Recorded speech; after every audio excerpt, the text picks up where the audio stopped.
Bonjour, voici l'analyse technique du CAC 40 pour la journée du lundi 26 avril 2010.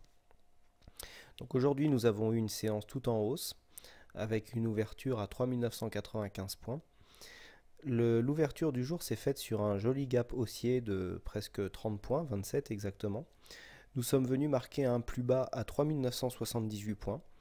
Le plus haut de la précédente séance étant à 3968 points, nous avons toujours un trou de cotation ici de 10 points, qui forme donc un gap haussier, qui, s'il n'est pas comblé, représente à mon sens un signe de force dans le sens du gap. Donc là, on peut considérer que nous avons une force haussière.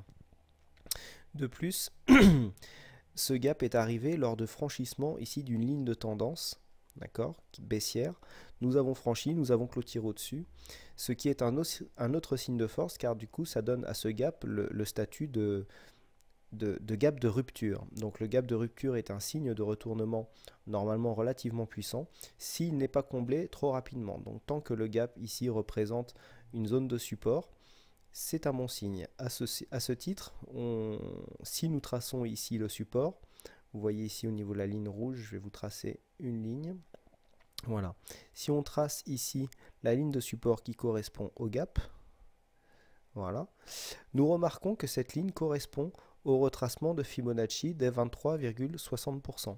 Donc ce n'est pas un hasard si les cours sont venus s'arrêter sur cette zone, c'est parce qu'il existait déjà un support qui était un retracement de Fibonacci. Donc on pourra estimer que tant que ce gap n'est pas comblé, tant que le support ici n'est pas franchi, nous avons une poussée haussière qui intervient. Ce que nous pouvons voir aussi, c'est que le plus haut est intervenu ici sur l'ancien support devenu résistance déjà sur cette séance. Ici nous avons un plus haut qui a à peine été plus haut que cet ancien support devenu résistance. Ici l'histoire s'est répétée.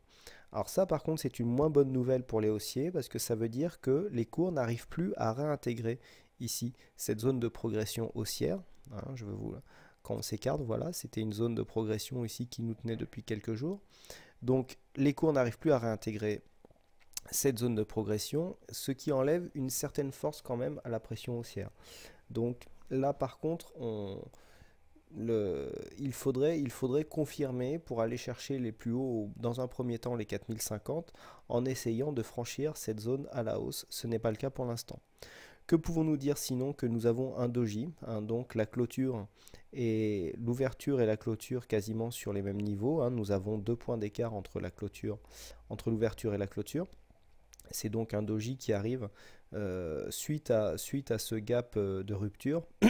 On aurait préféré, pour donner de la puissance, une bougie un peu plus pleine, un peu plus puissante, histoire de bien confirmer cette pression haussière. Bon, ce n'est pas arrivé, c'est peut-être un aveu de faiblesse. Qu'est-ce que nous avons au niveau des indicateurs? Nous avons un RSI ici en zone neutre, qui pour l'instant n'est pas très significatif. Par contre, si nous regardons au niveau des stochastiques, nous avons donc le stochastique qui commence à se redresser et qui tend à croiser sa ligne de signal. D'ailleurs, si on s'arrête dessus, voilà, le stock D et le stock K, nous voyons que le stock K est encore en dessous, mais donc il est en passe de croiser sa ligne de signal. Au niveau de la volatilité, bon, elle s'est calmée, hein, ça n'a pas été une grosse séance de panique. Par contre, au niveau des volumes, ce qui est intéressant à observer sur ce genre de figure de retournement, c'est que les volumes sont au-dessus de la moyenne. Donc ça, par contre, ça serait plutôt un signe de force. Donc vous voyez que les signaux aujourd'hui, les signaux sont pléthores, hein, il y en a beaucoup, mais ils sont assez divisés quand même. Il y a les signaux haussiers, les signaux baissiers. Il faut essayer de... Il faut essayer de faire une synthèse un peu de tous ces signaux pour essayer de dégager une tendance. C'est pas toujours facile, mais c'est ce qu'on va essayer de faire. Par rapport à la moyenne mobile ici, la moyenne mobile 25 jours, on clôture un poil au-dessus. Le franchissement d'une moyenne mobile comme ça, qui est relativement court terme, moyen court terme, est toujours intéressant pour avoir une visualisation de la tendance. Donc là, on vient un poil au-dessus, ce qui serait plutôt bon signe. Par rapport à la rupture de cette ligne, il ne faut pas non plus la surestimer, cette ligne est significative, mais seulement sur 2 plus hauts. En général, les lignes de tendance, pour être confirmées, doivent être confirmées sur 3 plus hauts. Donc là, bon, nous n'en avons que 2, hein, c'est un début de tendance. Toutefois, ici, nous avions ici dématérialisé matérialisé le trend. Et un trend à la suite d'une séquence haussière est une figure que l'on appelle en drapeau. C'est une figure normalement donc de consolidation qui implique une continuité, donc une continuité de la hausse de la tendance. Là, le drapeau est encore un peu court, hein. Moi, je préconisais plutôt un retracement ici des 50% vers les 3850-60 points. Bon, et si la pression acheteuse est vraiment forte, la consolidation peut cesser dès maintenant et nous pouvons repartir chercher des plus hauts. Au niveau de la tendance, je dirais que la tendance court terme serait plutôt haussière. J'oscillerais entre tendance neutre et haussière. Bon là, vu qu'on a dépassé ici le plus haut de cette tendance en séance, que l'on est ici en train de suivre la résistance haussière, je passerai en tendance haussière court terme, car nous avons ici quand même des volumes qui sont au-dessus de la moyenne, un stochastique qui est en train de se retourner. Je pense qu'il y a plus de signaux haussiers que de signaux baissiers sur cette séance.